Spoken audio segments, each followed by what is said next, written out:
Vaksinasi massal hasil sinergitas Pemko Sabang dan TNI Polri kembali digelar yang dipusatkan di halaman kantor Bapeda Kota Sabang. Menyasar warga hingga 150 orang, kegiatan ini juga dilaksanakan di Polres dan Puskesmas dalam wilayah Kota Sabang. Sabang silakan. Sabang, ayo panggil. Pemerintah Kota Sabang bersama TNI Polri kembali melaksanakan giat vaksinasi.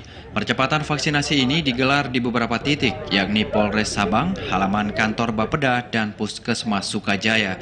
Di Polres Sabang, sasaran vaksinasi berjumlah 100 orang, Puskesmas Sukajaya 50 orang, dan halaman kantor Bapeda berjumlah 150 dosis. Kegiatan vaksinasi Pemko dan TNI Polri di halaman kantor Bapeda disaksikan secara virtual oleh Panglima TNI Marsikal Hadi Cahyanto dan Kapolri Jenderal Listio Sigit Prabowo yang melakukan kunjungan kerja di Kota Banda Aceh. Koordinator Vaksinator Puskesmas Sukajaya, Dr. Priscilia Golda mengungkapkan, dalam seminggu pihaknya menggelar 4 kali vaksinasi. Hal ini sesuai arahan pimpinan daerah melalui Dinas Kesehatan sebagai percepatan target vaksinasi. Di akhir Oktober kemarin kami dapat instruksi dari Kepala Dinas sebagai percepatan vaksinasi kami buka minimal 4 hari dalam seminggu.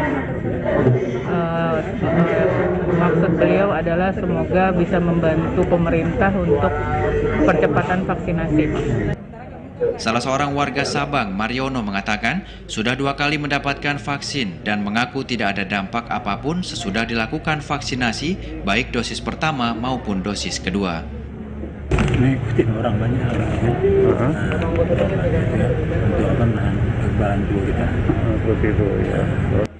Kegiatan vaksinasi di halaman kantor Bapeda Kota Sabang melibatkan vaksinator dari Puskesmas Cotbau dan tenaga kesehatan dari Rumkital J. Lilipori dengan menggunakan vaksin Sinovac. Dari Sabang, Mahfud TVRI Aceh melaporkan.